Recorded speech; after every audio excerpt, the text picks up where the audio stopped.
மத்திய அரசின் ஊரக வேலைவாய்ப்பு திட்டத்திற்கு நேற்றைய தினம் மரியாதைக்குரிய பாரத பிரதமர் அவர்களின் அரசு 7500 கோடி ரூபாய் தமிழ்நாட்டிற்கு ஒதுக்கி இருக்கிறது. அதே போல பக்கிங்ஹாம் கால்வாய், கூவம் போன்ற நதிகளை சுத்தப்படுத்துவதற்கும் 7500 கோடி ரூபாய் மோடி அவர்களின் அரசாங்கம் தமிழகத்திற்கு ஒதுக்கி இருக்கிறார்கள்.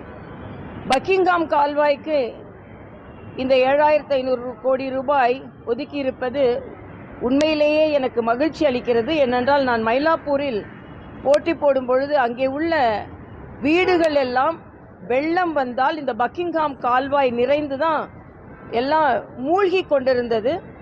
அதற்காக ஒரு திட்டமே நாங்கள் சொல்லியிருந்தோம். அதனால் மரியாதைக்குரிய பாரத பிரதமர் அவர்களுக்கு நன்றியை நான் தெரிவித்துக் கொள்கிறேன். தொடர்ந்து மத்திய அரசு தமிழகத்திற்கு வேண்டிய அத்தனை உதவிகளையும் செய்து வருகிறது. ஆனால் சென்ற அரசு தொடர்ந்து தமிழக அரசு வஞ்சிக்கப்படுவதைப் போல ஒரு மாயத் தோற்றத்தை ஏற்படுத்தினார்கள்.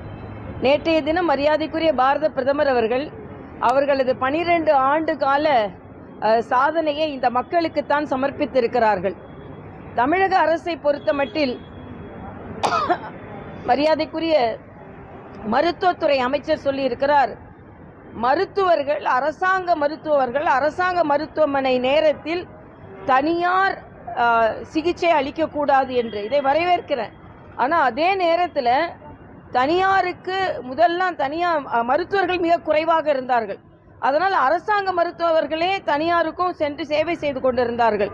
அதனால் தனியார் மருத்துவர்கள் அரசாங்க மருத்துவமனையை சார்ந்த மருத்துவர்கள் அரசாங்கத்திற்கு மட்டுமே பணி செய்ய வேண்டும் என்ற ஒரு நிலை ஏற்பட்டாலும் அது மக்களுக்கு உதவியாக இருக்கும் என்பது எனது கருத்து.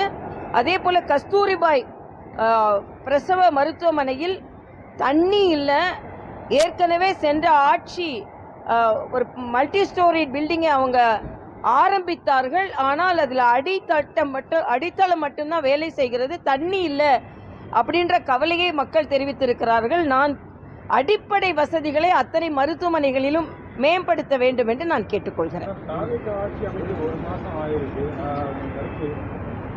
தாவேகா ஆட்சி ஒரு மாசத்துல அவங்க சட்டம் ஒழுங்கை இன்னும் அதிகம் கட்டுப்படுத்தி இருக்க வேண்டும்.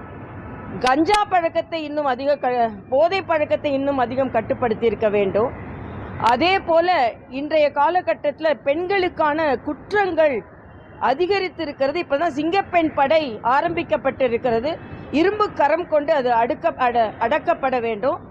ஊழலும் கட்டுப்படுத்தப்பட வேண்டும். இன்னைக்கு சிஎம்டிஏல பார்த்தீங்கன்னா 15 நாட்களில் 300க்கு மேலே அனுமதி கொடுத்திருக்கிறார்கள் என்ற செய்தி வந்திருக்கிறது.